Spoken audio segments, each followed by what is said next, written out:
Dear friends, at times we feel helpless and lost because our values, aspirations, respect, and dignity are not only crushed but butchered by the unprincipled norms of conduct and the corruption rampant in our workplace.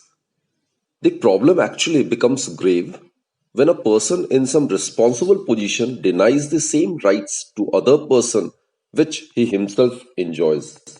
In such a scenario, we need to start every day, our day.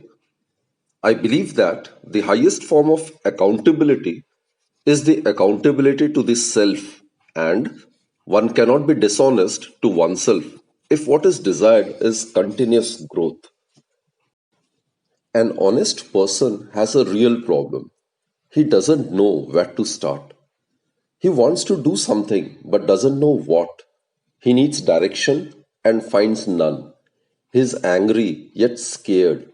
He's not confused but actually frustrated. He can neither be a part of the system nor be apart from the system.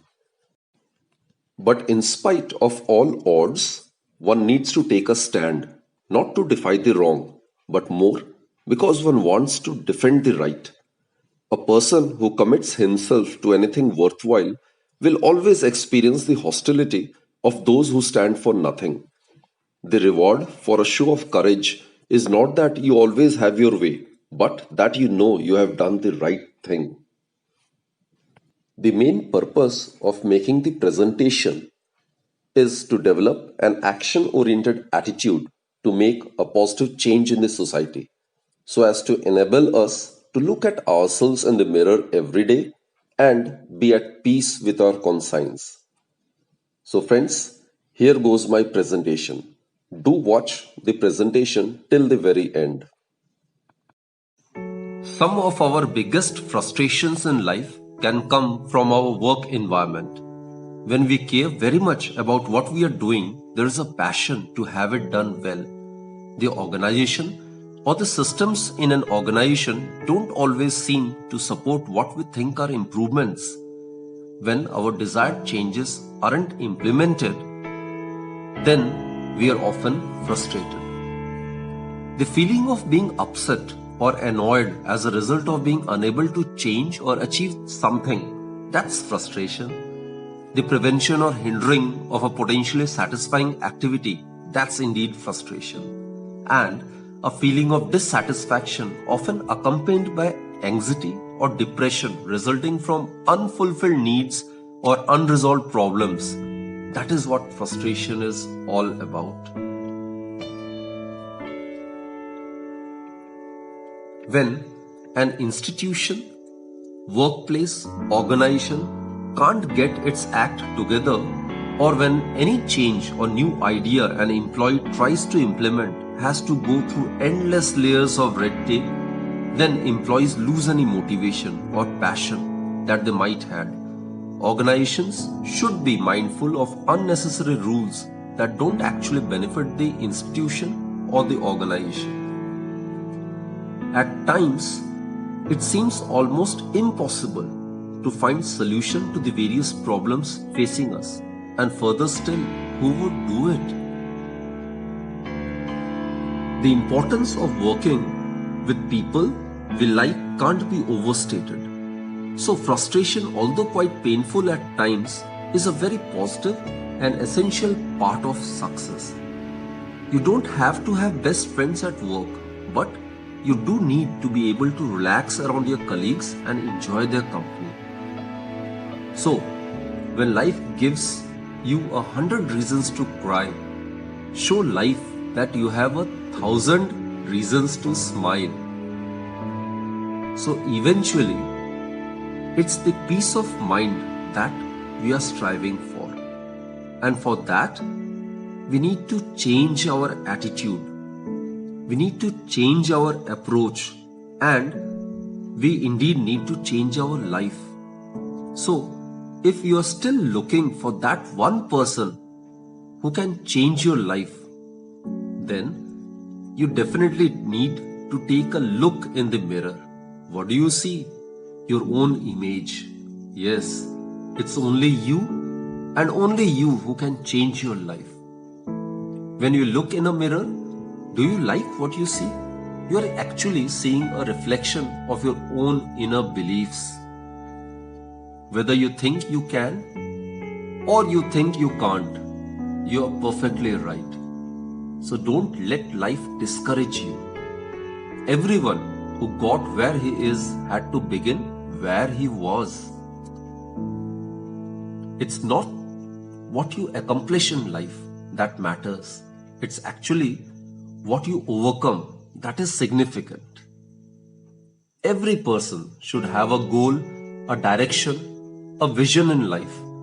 Those who don't are wandering in a room full of darkness with zero hopes of ever finding the light switch.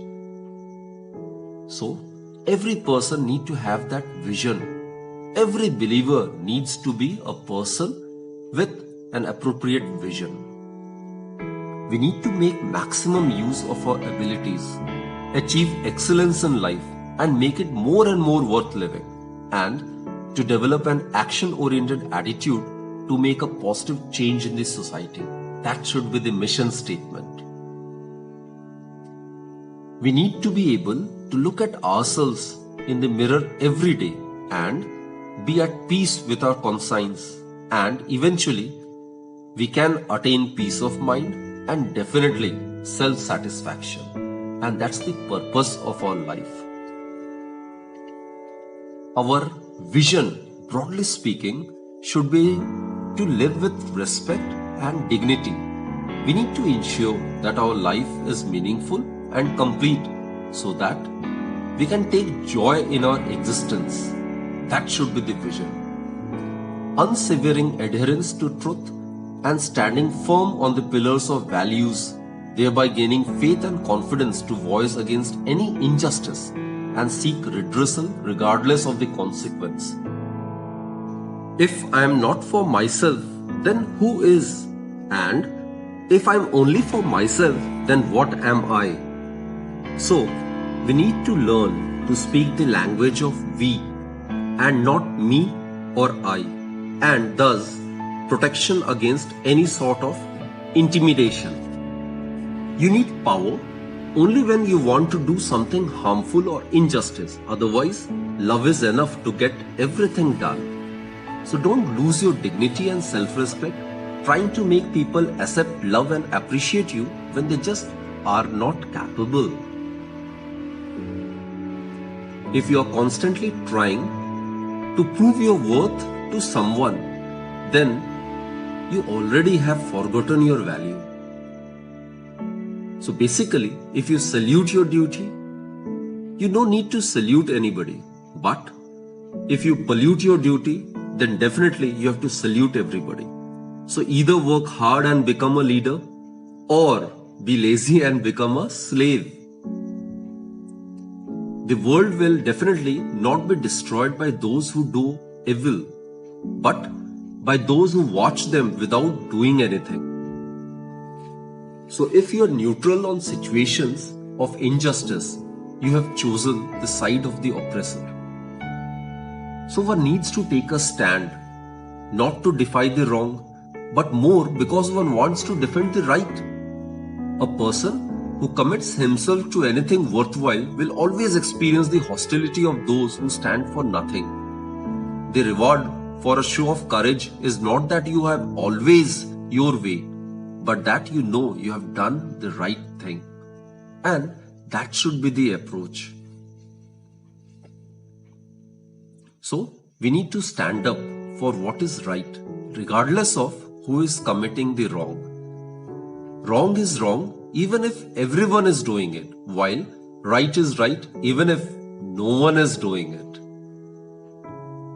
What you allow is what will definitely continue.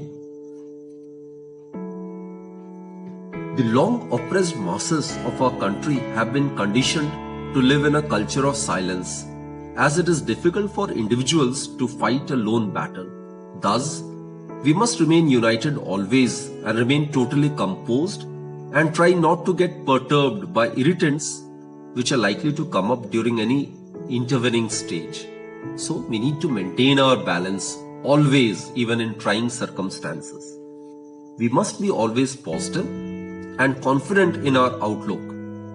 If I'm not doing an honest day's job, I'm not earning my salary, but I'm receiving charity, I shall start earning my salary. That should be the approach for every professional. That needs to be the attitude. So an attitude of positive expectation is indeed the mark of superior personality. I'm happy to be me. I may not be perfect, but I am honest, loving, and happy.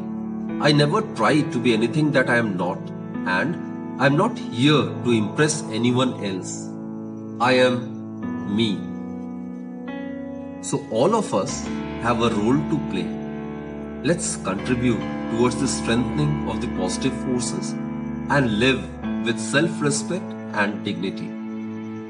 Let's satisfy our inner urge to take a stand, at least to defend the right, and hence ignite our dormant inner energy.